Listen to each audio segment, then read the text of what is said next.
Mia heart presses her forehead against the cool office window, watching Manhattan glitter like it is mocking her exhaustion. It is almost midnight on a Friday, and the 24th floor of Grey Capital still hums with printers and tired breathing. Her computer screen glows with endless spreadsheets, tiny green numbers marching in neat columns across her vision. Her eyes burn, her shoulders ache, and her brain feels like somebody microwaved it on high. Ethan Gray, the legendary young CEO, has just walked past her desk with that calm robotic expression he seems to have been born with. He did not even blink when he dropped another folder on her keyboard and said he needed the revised deck in an hour. No please, no thank you, no how are you doing, just numbers and deadlines, and that perfectly pressed charcoal suit. Mia watches the reflection of her own messy ponytail in the window and sighs. If I die at this desk, she thinks, at least my ghost will haunt the printer and jam it forever. Her phone buzzes on the desk, the only thing keeping her soul from evaporating. It is a notification from the dating app chat that has quietly become her favorite place in the world. Night Owl sent you a message.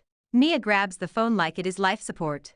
Her thumbs move faster than any financial model she has ever built. She types, deletes, types again, then finally hits send.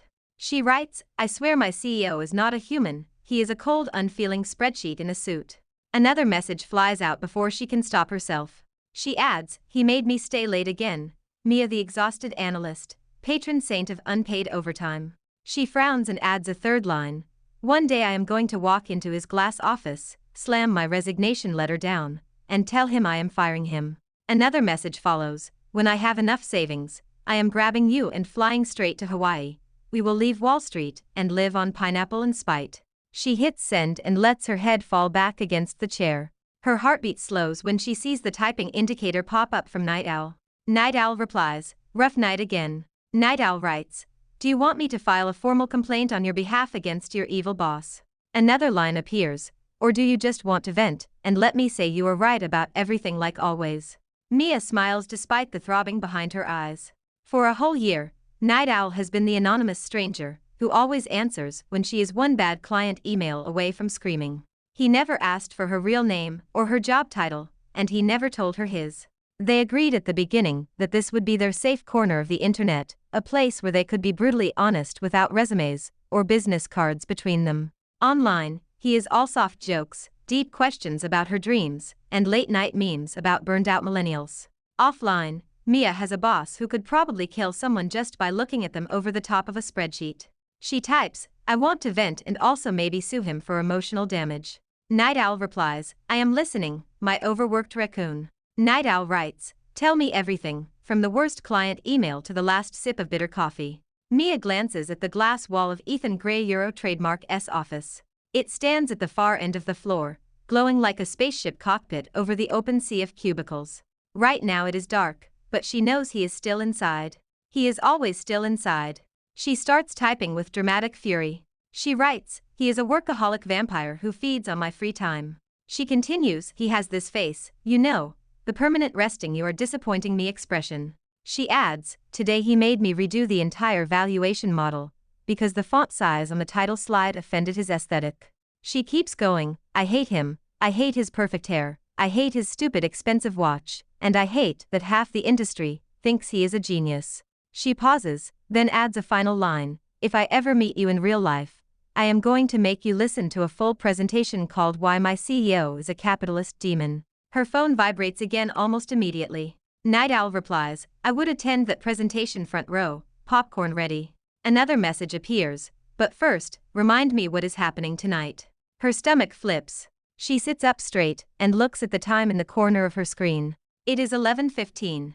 The restaurant reservation confirmation stares back at her from another tab. She types back with frantic fingers. She writes, tonight is our anniversary, remember, 1 year of talking about everything. 0 pictures, 0 real names, 0 awkward first dates. She adds, tonight we finally change that. Night Owl replies, I remember. He writes, table by the window at 11:30, the one with the ridiculous view of Times Square. Another line comes through, and you promised you would show up in a costume. Mia winces and looks at the giant yellow garment draped over her chair. It is a full-body mascot suit with round cheeks, floppy ears, and a tail. The rental company called it a generic electric mouse costume to avoid getting sued. Sophie called it a cry for help. Sophie had also insisted that if Mia was going to meet a guy from the internet, she might as well commit to the bit and guarantee he never forgot it. Sophie had even helped tape fairy lights around the tail earlier, laughing until she cried. Mia types, I remember, I am actually about to put the suit on now. She hesitates, then adds, what about you, any hints about what you look like before I embarrass myself in public? Night Owl replies, absolutely not. He writes, we said no photos, no names, no stalking, only vibes. Another line appears, just look for the man reading a book at the window table. I will have a blue scarf on the chair. Mia groans out loud. She types, you are killing me. She adds, fine. I am going to finish this stupid deck in 10 minutes. Then I am putting on the mouse suit. And then we are meeting, and if you turn out to be a 50-year-old married consultant, I will yeet myself into the Hudson. Night Owl replies, noted, I will bring life jacket, now go finish the deck. Mia drops the phone and looks back at her computer, with renewed energy born entirely of panic. She attacks the slides like they personally insulted her ancestors. Every chart is aligned, every line of text has the same font, every color is on brand. In the glass reflection, she catches a glimpse of movement. Ethan Gray steps out of his office with his jacket slung over one arm. His white shirt sleeves are rolled up to his forearms, and his tie is loosened just enough to prove he is technically human. Mia pretends not to notice him as he walks toward her desk. He stops beside her chair and places one hand on the back of her monitor. His expression is unreadable. He asks, how close are we, Mia? His voice is low and smooth, the kind of voice that could sell billion-dollar deals or quietly ruin your whole career. Mia jerks her attention back to the deck. She says, 2 slides left, revenue sensitivity and final summary. I will have it ready before midnight. He glances at her phone on the desk, screen down, then at the empty office around them. He says, I appreciate you staying late. He adds, I know it has been a heavy week. His tone softens for half a second, just enough to confuse her before his face goes neutral again. He asks, any issues with the numbers? She shakes her head quickly. She answers, no, the numbers love me. It is the sleep schedule that is filed for divorce. For a heartbeat she forgets that she is talking to her boss, and not her anonymous internet confidant. Ethan's mouth twitches, almost a smile, almost. He says, finish the deck, then go home, Mia. He pauses, then adds, try not to start any revolutions in my absence. She stares at him, startled. She wonders if that was a joke. By the time she decides it probably was, he has already turned and walked back toward the elevator.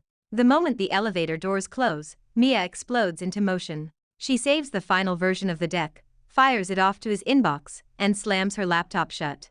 She sends Night Owl a quick message that simply says, on my way. Then she grabs the mascot suit and runs for the bathroom. 10 minutes later, Mia Hart is standing in the lobby of Grey Capital dressed as a giant yellow mouse. The security guard looks at her badge, then at the costume head tucked under her arm. He lifts an eyebrow but says nothing. New York has seen worse. She rushes out into the chilly night, hails a cab, and tries not to think about the fact that she is about to meet her anonymous boyfriend while dressed like a viral meme. The driver keeps looking at her in the rearview mirror. He finally asks, big game or something? Mia answers, something. She adds, if this goes badly I might become a legend on social media. The cab pulls up in front of the restaurant, all soft lighting and expensive glass. Her stomach knots itself into a perfect pretzel. She pays, tips too much out of guilt for making the driver look at the costume, and climbs out onto the sidewalk. The restaurant host blinks exactly once when she walks in holding the oversized mouse head. Mia squeaks, hi, reservation for Night Owl, or actually it might be under his real name, I do not know yet. The host recovers with professional speed and gestures toward the back of the restaurant. The window table waits like a stage at the end of a runway. A man sits alone, back straight, a dark coat folded neatly over the chair beside him. A book rests in his hand and a blue scarf hangs over the back of the chair just like he promised. Mia's heart slams against her ribs. She pulls the mascot head on, takes a deep breath of hot recycled air and fabric softener, and marches toward the table. Her paws are too big for her to walk normally, so she waddles. She can feel phone cameras turning toward her, a low wave of laughter following in her wake. She stops beside the table, lifts one plush paw, and gently taps the man on the shoulder. Her voice comes out an octave higher inside the padded head. She says, Night Owl, it is me, your extremely normal girlfriend, Mia, your beloved mouse. The man slowly closes the book and turns his head. The mascot eyes give her only a narrow tunnel view, but the world tilts anyway.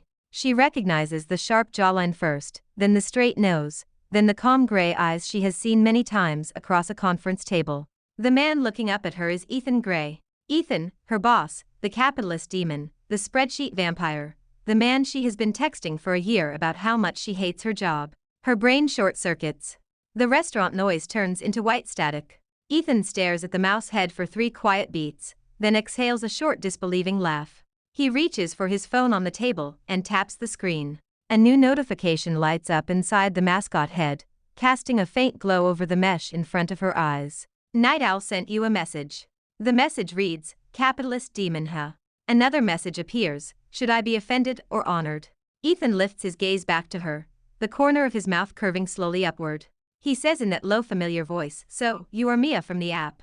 Mia's mouth opens and closes inside the costume like a fish learning how to breathe air. She tries to step back, forgets about the tail, tangles her foot in it, and trips. The floor tilts as she flails.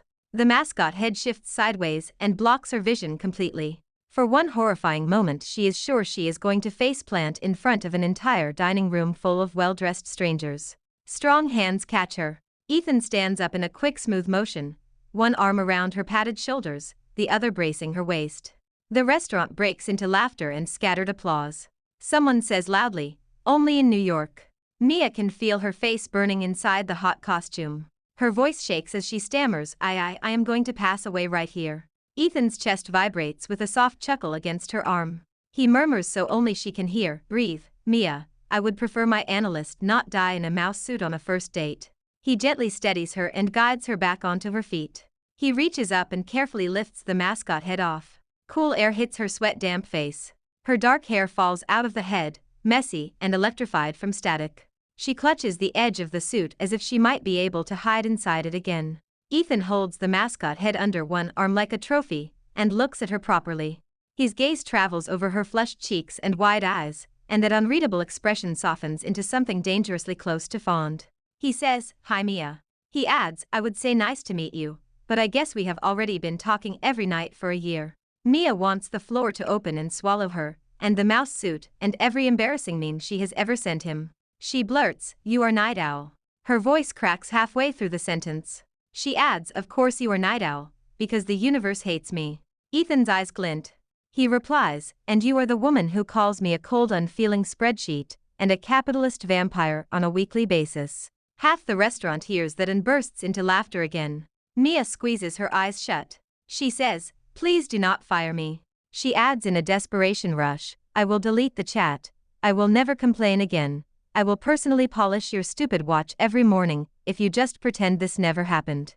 Ethan sets the mascot head gently on the empty chair. He says, "Sit down, Mia." He gestures to the chair opposite him. His voice is steady and warm in a way she has never heard in the office. He adds, "No one is getting fired tonight." Mia hesitates, then drops clumsily into the chair. The suit squeaks against the leather. Her phone buzzes on the table beside the silverware. Another message from Night Owl arrives, "You look different without the mouse head." She glares at him over the table and types back, "You look exactly like a performance review." Ethan's mouth twitches again. He says, "For the record, I had no idea you worked for me when we matched." He explains, "The app only started showing me people outside my usual circles. I did not recognize your profile picture at all." He pauses, then adds, "I figured it out about 3 months ago, when you described your boss using my exact calendar layout, and the same client initials I was working with." Mia freezes. She asks, "You knew?" Her voice jumps up to a squeak. Ethan nods slowly. He answers, "I suspected." He adds, "Then you sent me a sticker pack of an exhausted raccoon throwing spreadsheets into the ocean after I gave you a last-minute assignment." He continues, "And the next morning you walked into my office with identical dark circles and a coffee stain in the exact spot you described." His eyes crinkle at the corners. He says, "That is when I knew." Mia drops her face into her hands. She says through her fingers, "I am going to move to another planet." Ethan leans forward, resting his elbows on the table. He says, "I like the planet where you sent me unfiltered messages about how you really felt." He adds, "No one talks to me like that in real life." His gaze flicks down to her hands, then back to her face. He says quietly, "It was refreshing." Her heart stutters.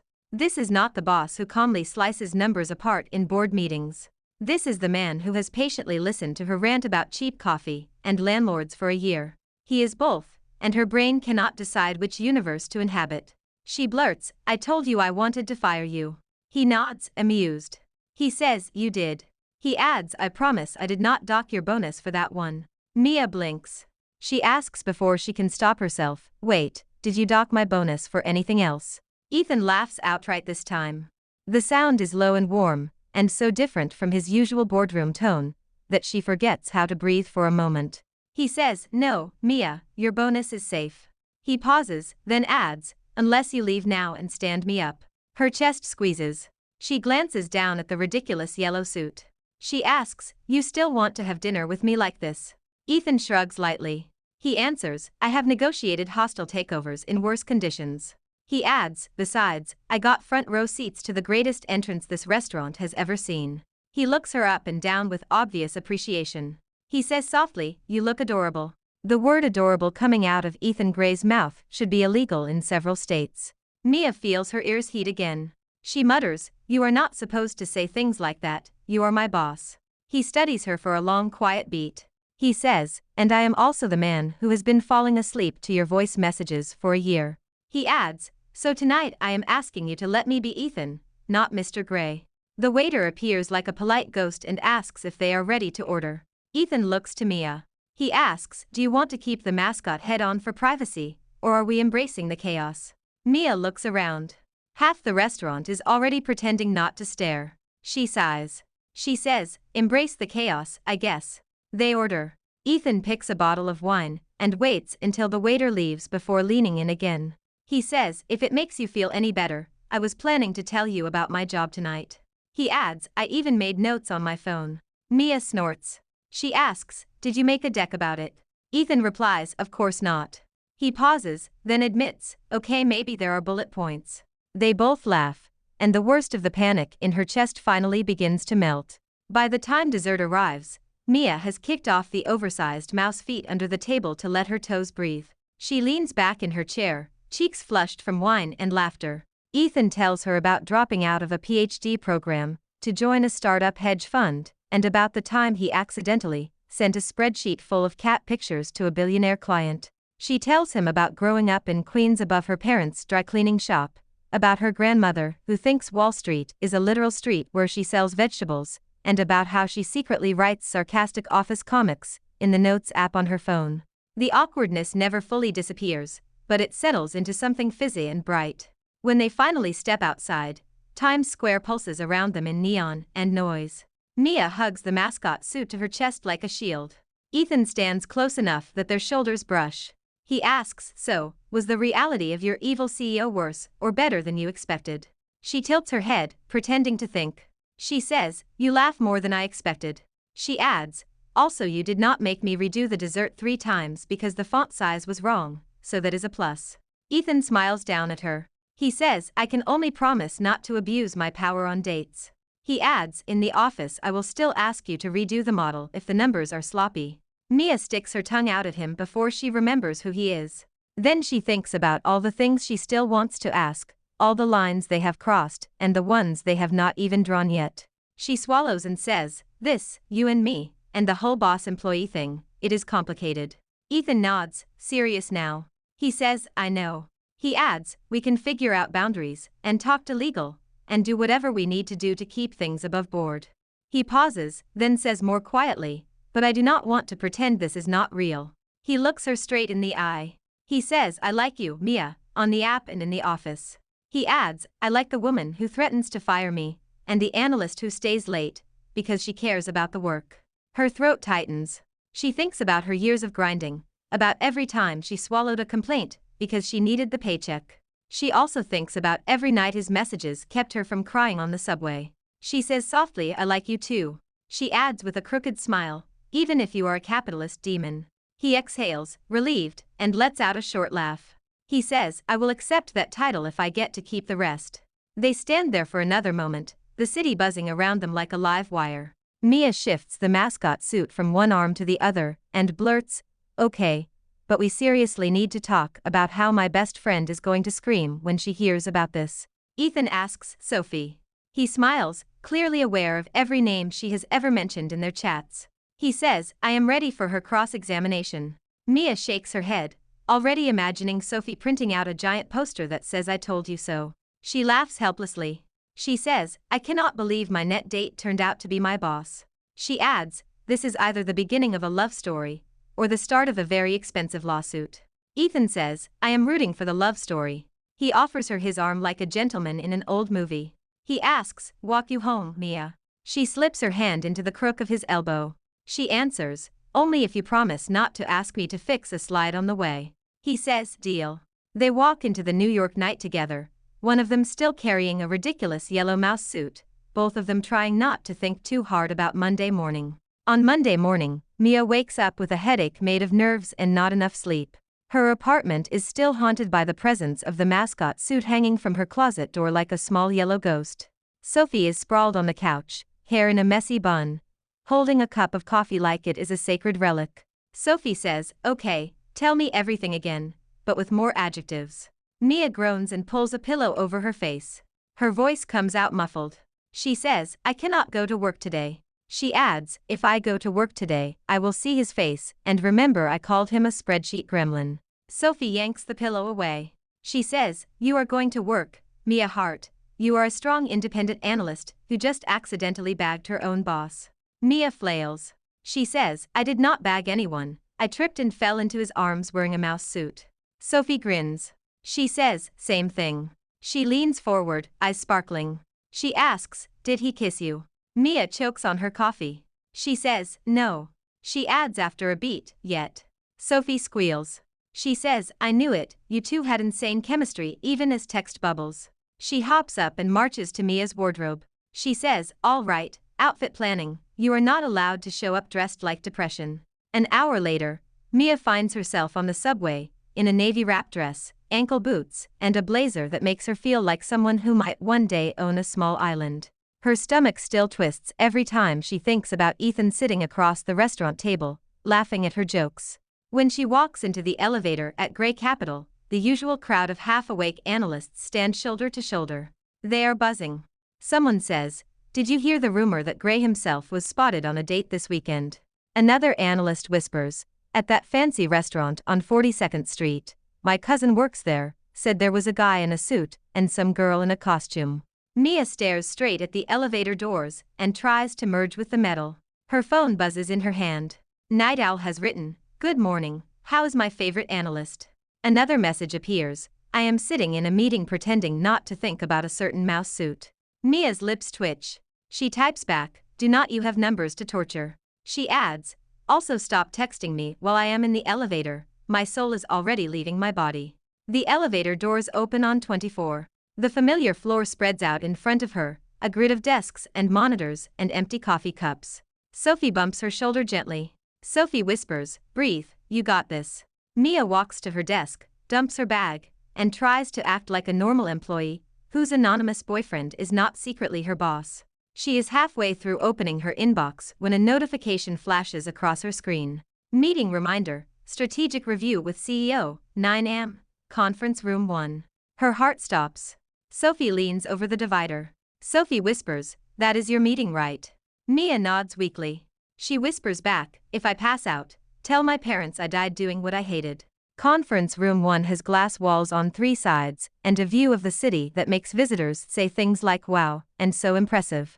12 people are already seated when Mia walks in, including Emily Carter. Emily is the kind of woman who looks like she was born with perfect winged eyeliner and a LinkedIn profile. She glances at Mia up and down, her smile as sharp as a paper cut. Emily says, cute dress, Mia. She adds with fake sweetness, new boyfriend or new bonus. Mia forces a polite smile and takes a seat near the end of the table. Before she can come up with a safe answer, the door opens. Ethan walks in with his usual calm energy, suit impeccable, tie perfectly centered. The room shifts subtly around him. Everyone straightens a little. Mia feels her entire nervous system stand at attention. Ethan's gaze sweeps the table, pausing for a fraction of a second when it lands on her. It is almost nothing, a flicker, a micro-expression, but she feels it like a spark. He takes his place at the head of the table, opens his tablet and starts the meeting. For the first 15 minutes, he is all business. He talks about quarterly performance and regulatory risk with the same measured tone he uses with regulators and billionaire clients. Mia listens, scribbling notes, grateful for the familiar rhythm of financial jargon. Then Ethan looks up and says, "Mia, can you walk us through your analysis of the Lexington merger?" 12 pairs of eyes turn toward her. Her stomach swoops, but her brain clicks into gear. She stands, connects her laptop to the screen, and starts presenting. As she talks through the valuation and synergy scenarios, she feels Ethan's gaze on her like a steady weight. She knows he has already read this deck twice. She knows he does not need her to explain it. But he lets her talk, and he nods at exactly the right moments, backing her up when someone challenges a number. When she finishes, the room is quiet for a heartbeat. Ethan says, "Thank you, Mia, that was thorough." He adds, "I especially liked the sensitivity analysis on page 12. It anticipates questions we are likely to get from the board." The praise is simple, but in this office, it is the equivalent of confetti and fireworks. Emily shifts in her seat. Her smile tightens. She says lightly, "Mia has been getting a lot of attention lately." She adds, "Long nights really pay off, it seems." There is an unspoken implication in her tone that makes Mia's skin prickle. Ethan's gaze moves to Emily. His face is polite, almost bored. He says, "Long nights pay off when they are spent doing excellent work." He adds, "I expect that from all of you." The room goes quiet again. Mia sits down, pulse still racing, a secret mix of panic and pride vibrating under her skin. After the meeting, she tries to escape back to her desk before anyone can corner her. She is almost at the door when Ethan says, "Mia, a word." Half the team turns to watch. Emily's eyes narrow in interest. Mia swallows and forces herself to walk toward him. They step just outside the conference room, into the corridor with the floor-to-ceiling windows and the eternal view of other glass buildings. Mia stares determinedly at a typo in a motivational poster on the opposite wall. She says, "If you are going to fire me for harassment of executives via meme, can we do it somewhere with less glass?" Ethan exhales a short laugh. He says quietly, "I am not firing you." He adds, "I am checking in after a very intense weekend." He asks, "Are you okay?" That simple question hits her harder than any performance review ever has. She looks up at him, at the concern in his eyes hiding just beneath the professional surface. She says, "I am fine." She adds quickly, "I mean, I am processing, but I am fine." Ethan nods slowly. He says, "We have options, Mia." He adds, "We can keep everything strictly professional if that is what you want." He continues, "We can stop talking on the app, pretend we never met there, and just be CEO and analyst." Her stomach twists at the thought. Every late-night conversation, every ridiculous sticker, every time he typed "you did your best" would vanish. He says, "Or, if we both want more, we can figure out how to do this properly." He continues, "I already reached out to legal this morning to ask what the policy is for relationships across reporting lines." Mia gapes at him. She says, "You talked to legal?" Ethan shrugs one shoulder. He answers, "I like solving problems early." He adds, "They said as long as we disclose and adjust reporting lines, it is not forbidden." Her brain tries to imagine filling out a form that says reason for change, accidentally fell in love with my boss/anonymous internet boyfriend. Her mouth moves before her caution can catch up. She says, "I am not ready to think about paperwork." She adds, "I am still trying to accept that my two favorite men are the same person." Ethan's lips curve. He says, "I can give you time." He adds, "For now, we can keep things low-key, no pressure, no big declarations." He pauses, then says more softly, "But I will not pretend I do not know you outside the office anymore, Mia." He looks at her like she is a spreadsheet he has already decided to invest in long-term. He says, "Tonight, 8 p.m., small place 2 blocks away, they have your favorite dumplings." He adds, as night owl, "I am asking you out again." Mia stares at him. Her heart does something wild and messy in her chest. She says, "As your employee, I should say I will check my calendar." She adds, "As your possibly extremely confused girlfriend, I am saying yes." A slow smile spreads across his face, real and a little lopsided. He nods once.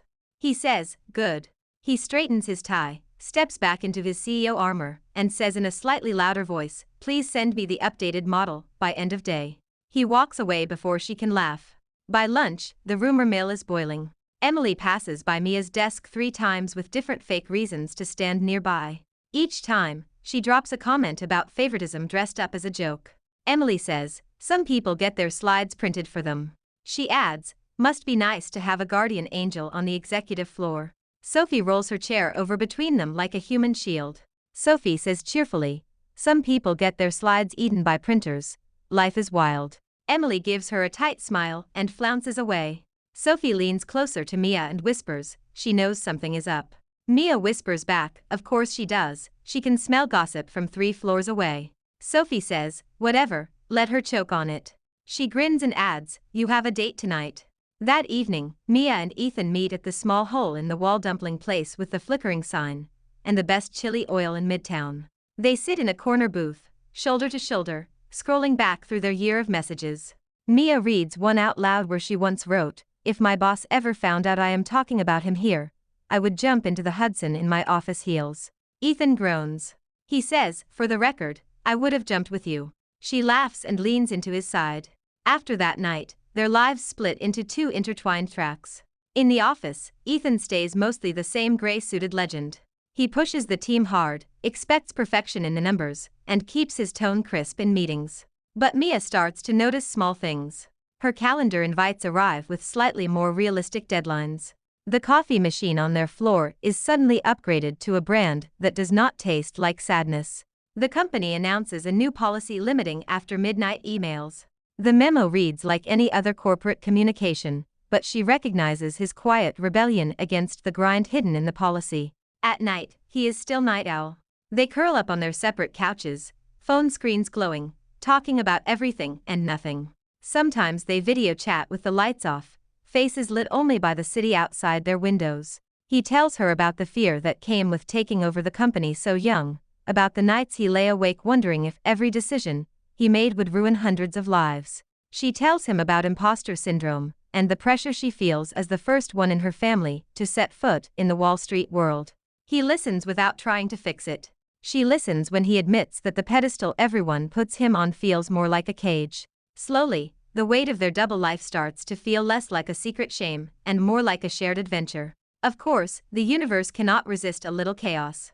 It comes in the form of a mandatory company retreat. Gray Capital rents a luxury campground upstate for a weekend of forced bonding and trust fall exercises. Sophie squeals when she sees the email. Sophie says, cabin photos, lakes, ugly matching hoodies, I live for this content. Mia groans. She says, cabin photos, lakes, and my boss who is also my almost boyfriend. She adds, pray for my social skills. On the bus ride up, Emily sits across the aisle, perfectly lip-glossed and already posting stories about hustle culture and team building. She keeps glancing at Ethan, who is sitting a few rows ahead discussing strategy with one of the partners. Emily leans over the aisle toward Mia. Emily says, you and Ethan have been spending a lot of time together lately. Her tone is light, but her eyes are sharp. Mia keeps her expression neutral. She answers, he is my boss, Emily, he spends time with everyone. Emily's smile tightens. She says, sure. She adds, just be careful, people talk. That night, after an afternoon of canoe races and trust exercises Mia refuses to participate in, the team gathers around a campfire. Someone breaks out a guitar. Someone else breaks out hard seltzers. The stars above are almost shockingly bright after months of city glare. Mia sits on a log between Sophie and the assistant who knows all the office gossip. Sophie nudges her and whispers, your boyfriend is staring. Mia glances across the fire and catches Ethan's gaze. He is standing with a group of partners, but his eyes keep returning to her like a compass needle. A wicked idea crawls into her brain. Maybe it is the seltzer, maybe it is the firelight, maybe it is the fact that she has spent a year telling him all her unfiltered thoughts without consequences. She stands up. She says loudly, I have a campfire game. People cheer and shush each other. Mia declares, truth or dare, Wall Street edition. She adds, rules are simple, you answer honestly, or you have to sing a cheesy pop song into the night. Sophie pumps her fist. Sophie shouts, yes. Emily rolls her eyes but her lips twitch. One by one, people share harmless embarrassments. Someone admits they once sent a heart emoji to a client by mistake. Another confesses they cried in the bathroom their first week on the job. Finally, someone calls out, your turn, Mia, truth or dare. Mia glances at Ethan across the fire. She chooses, truth. She says, I am not singing in front of partners. The assistant grins evilly. He asks, okay, truth, do you have a secret crush on anyone in the office? Mia's brain short-circuits, again. The entire circle leans toward her. Her gaze flicks to Ethan by reflex. He is very still, expression blank in the flickering light, but his fingers tighten around the bottle in his hand. Mia can feel Sophie vibrating at her side. She could lie and pick some random analyst. She could make everyone laugh and move on. Instead, she takes a breath and lets the absurdity of the whole situation wash over her. She says yes. A chorus of "oh" rises around the fire. The assistant presses who. Mia lifts her chin. She says, I am not saying who. If I did that, the payroll system might implode. Sophie guffaws. Emily's eyes narrow. Ethan's mouth twitches. Later, when the fire has burned low and people have drifted back to their cabins, Mia steps into the shadows beside the tool shed, phone in hand. Night Owl has already written, truth or dare, Mia. She types, truth, obviously. He replies, truth. Do you have a crush on anyone in the office? She answers, I thought that was obvious when I did not pick the dare. He sends back a photo, a blurry shot of the campfire circle from his angle. In the photo, her yellow beanie is the only splash of color in a sea of dark jackets. He writes, just making sure. He adds, good to know payroll might have to work overtime. They meet behind the cabin minutes later. The air is cold enough that she can see her breath. Ethan stands with his hands shoved into the pockets of his hoodie, looking more like a college kid than a CEO. He says, I should probably enforce the no secret relationships rule. Mia snorts. She says, you started this Frankenstein love story. He steps closer. He says, I did. He adds, I would do it again. He searches her face in the dim porch light. He asks, may I? Mia pretends to think. She says, I guess it would be a shame to waste all this romantic mandatory corporate fun. He laughs softly. Then he kisses her. It is not dramatic or cinematic. It is slow and careful, his hands warm on her waist, the sound of distant singing drifting through the trees. It feels like the final line of a very long text thread that finally turns into a voice message. When they pull apart, Mia is breathless and grinning. She says, okay, fine, you can stay. He says, that is a relief. He adds, I have a lot of plans that require you not quitting. Back in the city, reality returns with the subtlety of a bus. The Lexington merger moves into high gear. The team works 12-hour days again. Emily volunteers for every visible task, always with a sugary smile and a sideways glance at Mia. On the surface, everything looks normal. Underneath, the office rumor currents grow stronger. One afternoon, Mia walks into the break room and hears her name in a tone that freezes her mid-step. Emily is standing by the coffee machine with two other analysts.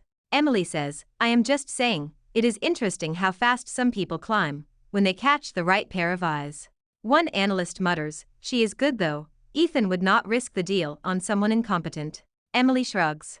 She says, there are plenty of competent people around. She adds, not everyone gets late-night one-on-ones with the boss. Mia feels heat crawl up her neck. She steps fully into the room. She says, if you have questions about my work, Emily, you can talk to me directly. Emily gives her a faux apologetic look. She says, of course, Mia, I am just worried for you. She lowers her voice in a way that makes it carry farther. She says, people love a pretty story about talent, but this is still Wall Street. People assume the worst. Mia's jaw tightens. She says, then I guess I will just have to be so good they choke on it. Sophie, who has magically appeared at Mia's elbow like a tiny guardian dragon, says, do not worry, they will. The real explosion comes the week before the board vote on the Lexington deal. Mia is responsible for the final integration model. Emily is responsible for preparing the summary for the board book. The night before everything is due, Mia double-checks her files, prints backup copies, and sends Ethan the final version. She goes home exhausted but proud. The next morning, the conference room is unusually tense when she walks in. Ethan stands at the head of the table with the board members seated around him, faces grave. A projector shows Mia's model on the screen, but the numbers are wrong. In one crucial tab, a small sign error flips a favorable scenario into a disaster. A board member is saying, this level of sloppiness is unacceptable, Ethan. We cannot take a risk of this magnitude based on faulty analysis. Emily stands near the screen, lips pressed together in an expression of concern. She says, I am so sorry, I only noticed the error this morning when I was double-checking the file. She adds, Mia must have been under a lot of pressure. The implication lands with a heavy crash. Mia's heart drops into her shoes. Ethan's jaw tightens. He looks at Mia. He asks, did you check this tab before sending it last night? Mia nods, throat tight. She says, twice, the numbers were correct when I left. One of the board members sneers, convenient. Mia feels the eyes on her, sees the exact story forming in their heads, ambitious young analyst, sleeping her way up, now sloppy and arrogant. Her fingers tremble, but anger burns through the fear like acid. She says, with respect, I stand by my work. She adds, I would like to see the file history. Ethan's eyes flash. He says, agreed. He turns to the IT director in the corner. He says, pull the version history for this file, server side, please. Minutes later, the truth spills out. The file Mia saved at 11 p.m. last night shows the correct numbers. The room goes dead silent. Emily's face drains of color, and then turns red. She stammers, that is impossible. Maybe it auto-saved, I did not mean to. Ethan's voice turns flat. He says, you changed a live deal model, and tried to blame my analyst. Security will walk you out. Emily twists toward Mia and spits. Everyone knows you are only here because he likes you. Mia's hands shake, but her chin stays up. She says, everyone here has seen my work, they know I earn my place. A board member clears his throat and asks to see the correct file, and the meeting moves on with Mia still at the table. Hours later, after the deal is approved, she stands on the sidewalk and laughs until she almost cries. That night Ethan finds her on the balcony above the street, city lights flickering below. He says, legal confirmed it, if we change reporting lines and tell people we are fine. Mia looks at the traffic and the towers and says, so we tell them my anonymous internet boyfriend was my boss the whole time. He smiles for real. He says, we tell them I was lucky enough to fall in love with the sharpest analyst in the firm. She thinks about rumors and long nights, and how tired she is of hiding. She says, okay, let us do it properly. The next night, at the celebration party, Ethan stands on a hotel stage and looks straight at her. He says, for the sake of transparency, I want you all to know that I am in a relationship with Mia Hart. Legal is informed and reporting lines are changing. The room explodes into noise and Sophie screams, and Mia walks up beside him while he takes her hand.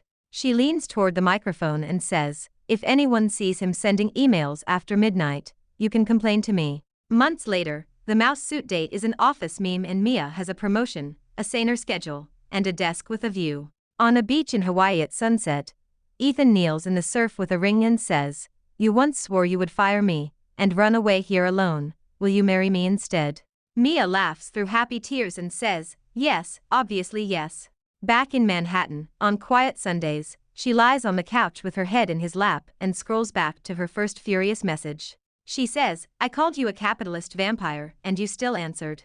He strokes her hair and says, best insult of my career. Outside, the city glows like always, but it no longer feels like it is laughing at her. It feels like it is finally on her side. Thanks for watching. Follow for more romance stories.